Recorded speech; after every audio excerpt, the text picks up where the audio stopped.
Bio je jedan od najimućnijih Srba ikada.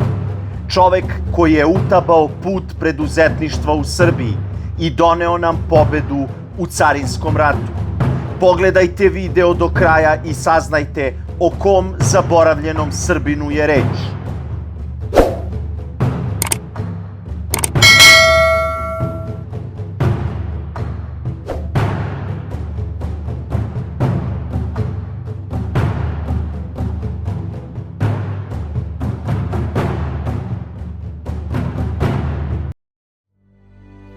Junak današnje priče rođen je 1865. godine u Svilajncu, u Resavi, od majke Jelene i oca Todora, koji je bio jedan od boljih trgovaca u svom kraju.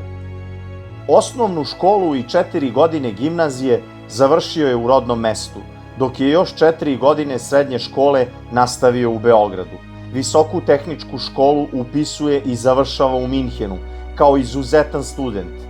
Na poziv svog profesora Leve ostaje u Nemačkoj da radi još 2 godine na izgradnji državnih bavarskih železnica, na širenju železničke stanice u Minhenu.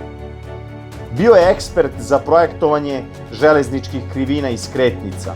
Kao strani državljanin nije mogao da dobije posao državnog činovnika, pa je sve poslove obavljao po ugovoru. U Nemačkoj je radio na izgradnji jednog mosta na kome su prvi put izvedeni lukovi od armiranog betona. Zbog vesti o smrti svoje majke, odlučio je da napusti posao u Nemačkoj. U tom periodu dobija ponudu od Gustava Eiffela da zajedno rade na izgradnji Eiffelovog tornja u Parizu, na šta on pristaje. Pošto je posao trebao da započne u maju naredne godine, kako bi iskoristio slobodno vreme, otišao je na odsluženje vojnog roka, koji je po zakonu trebao da traje 5 meseci ili manje, u slučaju da se ranije položi oficirski ispit. Međutim, pao je na praktičnom delu ispita, na kom je dobio zadatak da obeleži trougao na terenu, što je rešio na inženjerski način, umesto po vojnim pravilima. Zbog toga je morao da produži vojni rok i da, nažalost, otkaže ugovor sa Eiffelom.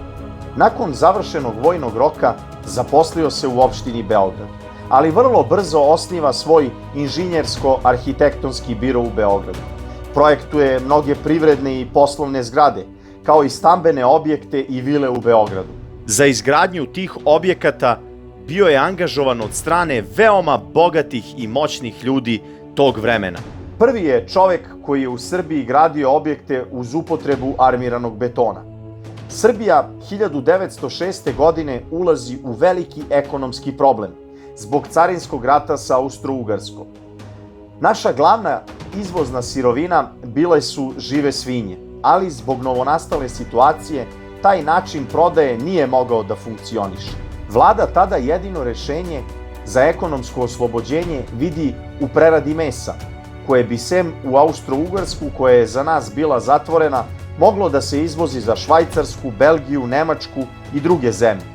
Vlada Srbije tada uvodi zakon o pomoći klaničarskim preduzećima, a novoosnovano Srpsko akcionarsko društvo za klanje i preradu stoke odlučuje da angažuje našeg mladog inženjera, koji je po ugledu na klanice u Austriji i Nemačkoj uradio savremenu klanicu u Beogradu, u čijem sklopu su se nalazile zgrada za berzu, pošta, telegraf, kancelarije, obori, pušnice, hladnjače i stanovi za radnike i njihove porodice. Nakon izgrađene klanice, Srbija je u borbi za privrednu nezavisnost tokom carinskog rata izašla kao pobednik. Junaku naše priče skočio je ugled u javnosti i dobio je ogromno poverenje, pa su ga zbog toga mnoge ustanove uzajmile za svog savetnika, saradnika ili izvođača. Stečeni kapital od izgradnje klanice uložio je u akcije Beogradske prometne banke, gde je izabran za člana upravnog odbora. Od trenutka preuzimanja Prometne banke radio je na tome da banke okrenu svoje poslovanje ka industriji, a ne samo ka zanatstvu i trgovini. Bio je jedan od osnivača prvog srpskog osiguravajućeg društva, kao i član uprave Vračarske štedionice.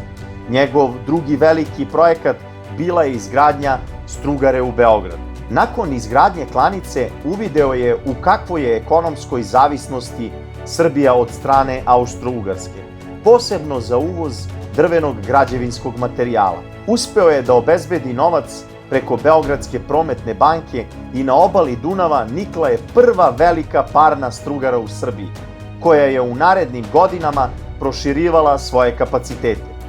Najveći problem bila je nabavka drvene građe. Junak naše priče otkupio je šume na Tari na prostoru koji je bio izuzetno neprohodan. Kada je izneo ideju o izgradnji žičare kojom će se do Drine dopremati građa, nikomu nije verovao. Za njega nije bilo nerešivih problema, pa je tako uspeo da napravi neverovatnu žičaru koja je imala dužinu od preko 6000 metara sa neverovatnim padom od 800 metara i koja je prolazila kroz 2 tunela koja su nastala razbijanjem planine. Stručnjaci iz drugih zemalja dolazili su da vide ovo čudo od žičare, koja nije radila na motornom principu, već je koristila gravitacionu silu.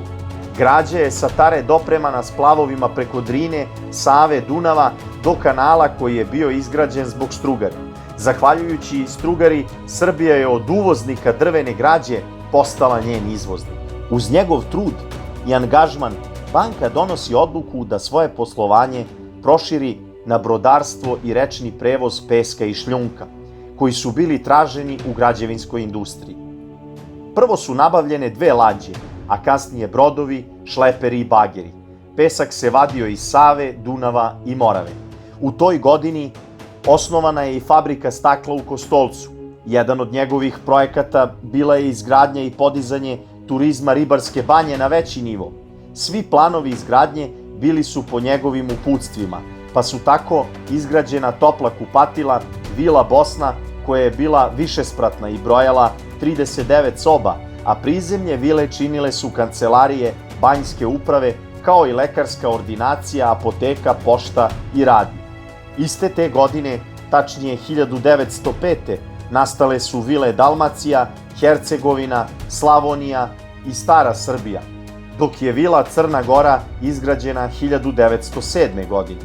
Osim ovih vila, postojala je i zgrada sa 10 soba za smeštaj manje imućnih ljudi, kao i zgrada sa 20 soba za besplatan smeštaj sirotinja. Naš junak imao je veliki broj rudnika u svom vlasništvu. Neke je otkupio od Đorđa Vajferta, dok je ostale uzeo u najam od države.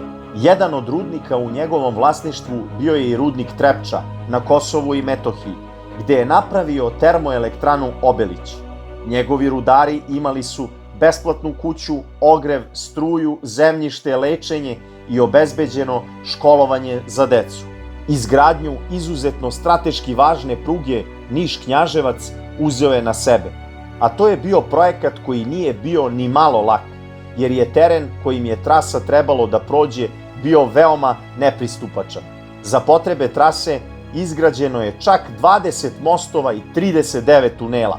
Ovaj projekat mu je bio jako važan i u prilog tome ide činjenica da je smanjio svoju ličnu zaradu i dao je banci samo da banka podrži ovaj projekat.